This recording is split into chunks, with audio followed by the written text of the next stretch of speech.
Madame, Monsieur, bonsoir. Merci de faire confiance à Télémétropole pour vous informer. Bienvenue dans la toute dernière édition de Métro News pour cette semaine. À la une, Washington et Ottawa discutent de la crise sécuritaire qui prévaut en Haïti. Les ministres des Affaires étrangères des deux pays se sont rencontrés après la présentation du plan de l'OEA pour réaffirmer leur soutien au pays. Alors que ce plan est loin de se réaliser, la violence continue de faire rage avec plus de 1500 morts en 3 mois selon un rapport de l'ONU. L'expert en relations internationales Pierre-Antoine Louis juge le plan de l'OEA déconnecté et dénonce un calendrier irréaliste. Par ailleurs, l'analyste pointe l'absence de référence aux forces armées d'Haïti à travers ce plan et parle d'une régression dans la gestion de la crise haïtienne. Et puis également en titre, manifestation à Delma ce vendredi. Des citoyens exigent le départ des dirigeants qu'ils jugent inefficaces. Les protestataires dénoncent les puissances de l'État face aux gangs et appellent à un renouveau politique porté par la jeunesse. Parallèlement, un sitting a été organisé à Musso avec les mêmes objectifs.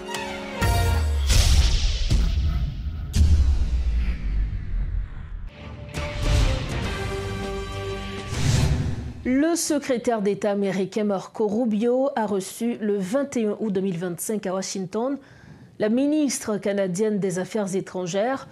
Les deux responsables ont échangé sur les initiatives visant à renforcer la sécurité en Haïti, sans toutefois fournir de détails supplémentaires sur leurs discussions. Cette rencontre fait suite à la présentation devant le Conseil permanent de l'OEA d'une feuille de route de 3 ans pour la stabilité d'Haïti proposée par le secrétaire général Albert Hamdine. Ce plan, doté d'un budget estimé à 2,6 milliards de dollars, met l'accent sur la sécurité et encourage une coopération internationale accrue. Parallèlement, les États-Unis préparent une résolution au Conseil de sécurité de l'ONU afin d'assurer un financement durable aux efforts contre l'emprise territoriale des gangs, suivant les recommandations du secrétaire général Antonio Guterres. Cependant, l'adoption de cette résolution se heurte toujours au blocage lié au droit de veto de certains pays, ce qui retarde l'envoi d'une mission onusienne de maintien de la paix. En attendant, la mission multinationale dirigée par le Kenya peine à endiguer la spirale de violence.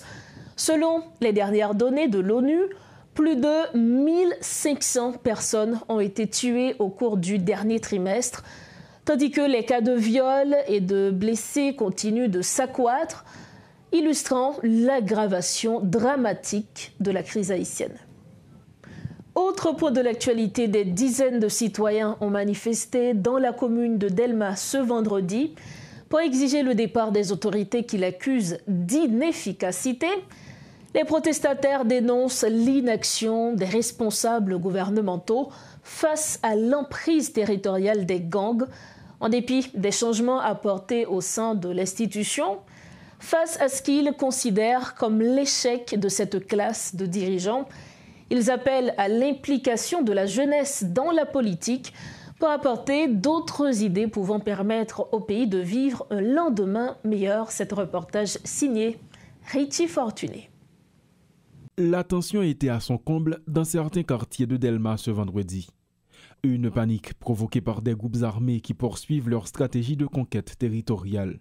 D'un autre côté, des dizaines de citoyens ont marché dans les rues de cette commune pour se plaindre de leur sort. La persistance de l'instabilité politique et la grave crise sécuritaire sont à l'origine de leur mécontentement. Vêtus de blanc, brandissant des pancartes, ces protestataires ont voulu à cette occasion s'adresser aux autorités.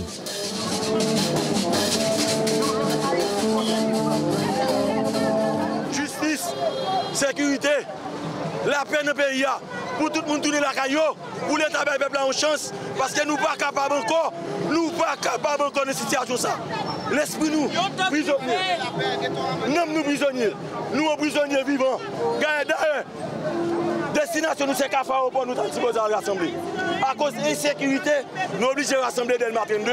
Nous-mêmes, aujourd'hui, nous prenons la rue pour nous dire, pour nous retourner la caille, pour nous un pays, pas nous un pays, son pays diaspora. Son pays, tout le monde, on a là, on a Dame Marie, on a l'envie de Jérémy, on a Mbaka Bassi, Mbaka Bassi, Mbaka Bassi, Mbaka Bassi à terre. Mais côté pays, Mbaka comme pays avion même. Ces citoyens mobilisés sur la route de Delma estiment qu'un chambardement total de l'État est l'unique solution pour aboutir à un changement dans le pays. Ils déplorent un manque d'intérêt pour Haïti des principaux dirigeants qui se sont succédés au pouvoir et appellent à l'implication de la jeunesse dans la chose publique. Et je dis à que jeunesse, nous-mêmes au niveau des partis politiques, Alliance pour la Renaissance d'Haïti, nous avons invité eux pour venir faire réflexion avec nous pour nous changer la forme de système qui a détruit la jeunesse, qui impose la jeunesse à évoluer, qui n'a pas de jeunesse en aucun avantage. Seulement, le message que nous avons envoyé aux policiers, nous avons dit clairement songer que le pays d'Haïti, c'est pour nous tous liés. Nous avons dit clairement, le pays d'Haïti, c'est le pays côté petit avec madame yo à vivre. Ça veut dire si que un groupe citoyen, nous-mêmes comme parti politique viré à 5e voie, avec un groupe de citoyens, nous mettons ensemble pour nous fouler béton, pour demander la paix et la sécurité. Là, bon pour eux toutes. Les critiques contre le gouvernement de transition fusent de toutes parts. Plus d'un an après son installation à la tête du pays, la situation s'est au contraire détériorée. De plus en plus de zones sont ciblées par les bandits, alors que les autorités font preuve de passivité. Entre ras-le-bol exprimé par plus d'un et découragement affiché par d'autres, le nombre de victimes des gangs pour cette seule année atteint déjà des chiffres records, suivant les données publiées par les organisations internationales.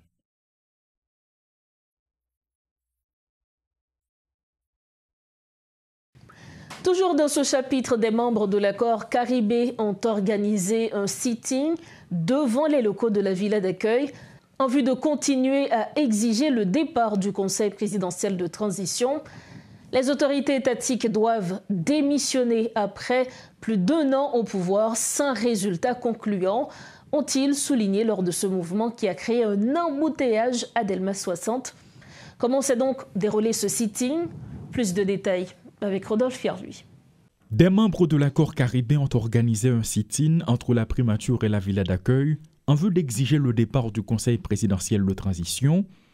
Ce mouvement a créé un embouteillage devant l'entrée de la villa d'accueil. Des agents de la PNH sont sur place pour empêcher des dérapages, mais rien qui empêche réellement les protestataires de revendiquer. La situation du pays ne fait que s'aggraver de jour en jour et des membres de la population ne savent plus à quel sens se vouer, selon les propos recueillis de la part des manifestants. L'expert en relations internationales Pierre-Antoine Louis note un décalage entre le calendrier de la feuille de route de l'Organisation des États américains et celui de la transition qui prévoit des élections en 2026. Les autorités engagées dans des actions totalement irréalistes ont perdu l'initiative, estime-t-il, parlant d'une régression puisque le plan de l'OEA ne fait même pas mention des FADH. Écoutons donc l'ancien diplomate. Il était invité à la rubrique Le Point ce vendredi. Document m'a regardé devant moi qui a 60 pages, qui est les feuilles de route pour la stabilité et la paix en Haïti. Document dit, dans le thème dit nous là, que son document préparé par l'OEA, en consultation avec Haïti, les pays de la CARICOM, les autres pays membres de l'OEA, et l'Organisation des Nations Unies, ainsi de suite. Donc, c'est OEA qui prépare le plan, c'est pas plan Haïti. Haïti a un plan déjà pour juguler la transition, l'accord du 3 avril 2024. Et intéressamment, il dit que l'intervention collective que fait de route SAEA sera bâtie autour de 5 piliers stratégiques. Accord 3 avril, il y a 5 piliers stratégiques. Et même, il dit stabilisation de la sécurité, consensus politique, légitimité électorale, réponse humanitaire, développement durable. Donc, c'est ça, même, qui pour Haïti. Alors, on comprend que Haïti dépropose des réformes institutionnelles qui viennent là dans tout, et on parle de ça là. C'est ça OEA fait, il y a une primature, ou bien l'accord de Donald Trump, l'administration Trump. Donc, il y a marché. Bon, maintenant, il y a parlé de stabilisation. Haïti a une mission de stabilisation des Nations Unies pour la stabilisation d'Haïti. Qui était là de 2004 à 2017. Nous connaissons qui ça va. OEA et dans ça, et le 20 et avant-hier, il présenté au Conseil, le secrétaire général là, et présenté au Conseil permanent de l'OEA. Conseil permanent, l'ICG en permanence, c'est représentant tout pays et qui membre OEA, y compris les pays observateurs. Donc, le secrétaire général a dit plan ça, qui est conçu avec une séance qui doit aller à partir du 4e trimestre 2025. OK, 4e trimestre 2025, octobre, novembre, décembre, comme c'est 1er octobre. Allant 2e trimestre, OK, 2028. Et le map gardé échéancière, pour voir l'échéancière, il a parlé de élection à partir de 2016. Donc, si vous comprenez, élection que accord du 3 avril 2024 là, c'est dit qu'il doit faire de telle sorte que un nouveau président élu prend fonction le 7 février 2026 là, OEA fait que ce dit nous là, bagage ça a tombé. Les gens qui au pouvoir actuellement là, personne ne va être élu. Toute légitimité au TAC a gagné, c'est dans le résultat que vous bail. Jusqu'à maintenant, vous n'avez pas aucun résultat dans aucun pilier. OK? Dans 5 piliers que vous avez gagné, vous n'avez pas aucun résultat. Certainement la sécurité, parce que c'est sécurité qui va le déterminer sur ce fait un. Donc, on peut y pas doué qu'il y a une instance supranationale, l'Organisation des États américains, ça veut dire qu'en dehors de la nation, en dehors de l'État haïtien, qui dit, mon plan me fait pour vous, moi je fais la veille, gouvernement bouche bée, personne ne va parler de bagage ça. OEA la gueule, tout le monde a regardé, moi-même je prends le soin, moi lis les 60 pages. Maintenant, on va comprendre que l'étape diplomatiquement gauche, bizarre, si Haïti, quand on dit OEA, bon, regardez, vous faites l'obéwa, bon, nous ne va pas. Donc, ouais, il y a une antinomie, il y a une contradiction, il y a une l'obéi, j'aimerais me dire, entre ça OEA proposé et ça Haïti dit lui-même la faire. Tout à fait, Haïti son pays souverain. Haïti qui a décidé que ça l'a fait pour être lui, sans que le n'ait aucun compte pour le OEA. Sauf que, on comprend que volet sécurité plan, par exemple, OK? Bon, tout plan, il dit il y a besoin de 2 milliards 603 millions 500 000 dollars. OK? Et dans 2 milliards 603 millions, 2,6 milliards là, 1,336 millions la donne et 1 milliard 336 millions pour la sécurité. Et tenez-vous bien, dans la sécurité, vous parlez uniquement de la police nationale d'Haïti. Vous comprenez que même quand les forces armées d'Haïti vont effectif réduit, dans ça, nous prenons là, qui sont problèmes militaires, il n'y a pas même un problème de police, de sécurité publique encore. La police a fait grands efforts, les policiers ont mouru à Tiboy et à Babor, soldats ont mouru. Donc, les hommes étaient là à 2500. Ils ont mené les gens venir chaque coup au paquet de cop. Et ils prévoient que stabilisation à parler a fin faite au 2e trimestre de 2028. Donc, de là à 2028, là, 1 milliard 300 millions par même suffit. Donc, pas prêter quoi pour dépenser pour la police nationale d'Haïti pour des armes offensives. Ils n'ont pas même parlé des forces armées d'Haïti. Donc, c'est comme si Ndadou, Haïti l'avait mêlé. Et oui, Haïti a supposé prendre une initiative, j'aime toujours dire. C'est Haïti qui a un devoir pour sécuriser le pays, pour sécuriser le territoire. Mais, OEA prend une initiative là, les États-Unis demandent de prendre. Ils prennent, et je dis, il y a un plan par eux, c'est de la police nationale seulement. Ils ne pas parler des forces armées d'Haïti. Dans ce sens, nous tournons derrière. Parce que soit l'administration de Trump, même les États-Unis reconnaissent que les forces armées d'Haïti sont capables de participer. Ils ont même les balles et des équipements non létaux. Et des bagages qui ne sont pas tout le monde. Donc, je dis, bon, en quelque sorte, nous faisons bac. Nous faisons bac parce que, effectivement, Haïti pas gouverné. On y a beaucoup entre eux. Quoi là-dedans, ou inculpé.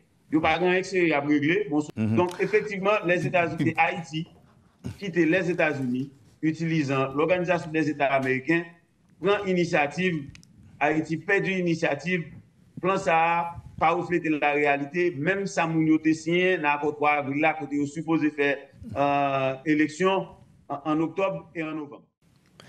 Pour refermer la page nationale de Métro News, la ministre à la condition féminine et aux droits de la femme a dressé un bilan positif de son voyage au Mexique dans le cadre de sa participation à la 16e conférence régionale des femmes pour l'Amérique latine et les Caraïbes qui s'est tenue du 12 au 16 août dernier. L'objectif de cette activité était de discuter des problèmes auxquels font face les femmes de la région et faire la promotion pour le respect de leurs droits, notamment en ce qui concerne l'accès aux soins de santé. En conférence de presse ce vendredi, Pedrika Saint-Jean a fait savoir que la candidature d'Haïti a été acceptée au poste de vice-présidente de la Commission économique pour l'Amérique latine et les Caraïbes, CEPAL. Qui sa pays d'Haïti bénéficie de la conférence? Candidature pays d'Haïti accepté et annoncé dans le poste vice-présidence. Bien dit pays d'Haïti parce que je dis à mon ministre, de même qu'à pas ministre, eh bien, n'importe qui qui vient ministre, eh bien, là, je un poste là, ok, comme vice-présidence, non, comme vice-présidence en CEPAL, qui a un rapport à la promotion à droits femmes, et c'est tout pays dans les Caraïbes là, et c'est ça qui fait vraiment ému, c'est pays, mesdames caraïbéennes, qui te viennent choisir, qui te dit que, yo pense que c'est juste du fait que, ça fait longtemps, que le pays d'Haïti pas trop intéressé à CEPAL, à ça qu'a fait dans le cadre de promotion à droits femmes dans l'Amérique latine. Moi-même, depuis novembre que je m'installe, pas jamais une activité, une réunion qu'a fait dans l'Amérique latine, dans les Caraïbes là, pour ne pas faire le devoir, pour me présenter et pour me faire que voix femmes me porter devant conférence ou activité ça. Ça te fait au plaisir en pile et ça te fait mesdames dit que FOC Haïti fait partie de comité qui pourra diriger 17e conférence qu'a fait l'année prochaine. Et c'est comme ça, dans une vingtaine de pays qui ont porté candidature, nous avons 6 ou 7 qui sont retenus, dont Haïti. Je pense que c'est un bon bagage lié pour le mouvement féminin et pour le pays d'Haïti. Et en pile contact te prend avec divers partenaires techniques et financiers pour bailler bourrade dans le domaine promotion et droits femmes et en pile réunion bilatérale qui fait côté gagner une série de pays qui décident en dans le cadre bilatéral pour gagner des projets, pour gagner des financements qui sortent dans le cadre défense et droits femmes, bataille pour défense et droits femmes. Il y a aussi réaffirmation du lien entre le Mexique pour la signature d'un protocole d'accord entre les deux pays dans le domaine de la promotion et de défense des droits des femmes. Partage d'expérience, nous apprenons l'une l'autre. Et puis, une plus bon bagage que je c'est que pour aller un institut sur les droits des femmes que le Mexique pourra financer pour les cadres du ministère à la condition féminine et aux droits des femmes et pour les leaders d'organisations de femmes. Pour commencer. Nous arrivons au terme de cette édition de Métro News. Avant de partir, le rappel des titres à la une. Washington et Ottawa discutent de la crise sécuritaire qui prévaut en Haïti. Les ministres des Affaires étrangères des deux pays se sont rencontrés après la présentation du plan de l'OEA pour réaffirmer leur soutien au pays. Alors que ce plan est loin de se réaliser, la violence continue de faire rage, avec plus de 1500 morts en 3 mois selon un rapport de l'ONU. L'expert en relations internationales Pierre-Antoine Louis juge le plan de l'OEA déconnecté et dénonce un calendrier irréaliste. Par ailleurs, l'analyste pointe l'absence de référence aux forces armées d'Haïti à travers ce plan et parle d'une régression dans la gestion de la crise haïtienne. Et puis manifestation à Delma ce vendredi, des citoyens exigent le départ des dirigeants qu'ils jugent inefficaces. Les protestataires dénoncent l'impuissance de l'État face aux gangs et appellent à un renouveau politique porté par la jeunesse. Parallèlement, un sitting a été organisé à Musso avec les mêmes objectifs. Voilà ce qui referme cette édition de Métro News, la toute dernière pour cette semaine. Merci infiniment de votre attention et surtout de votre confiance. C'est le week-end, profitez bien de la vie et surtout, rejoignez-nous sains et saufs lundi prochain, toujours sur Métropole. Bonsoir.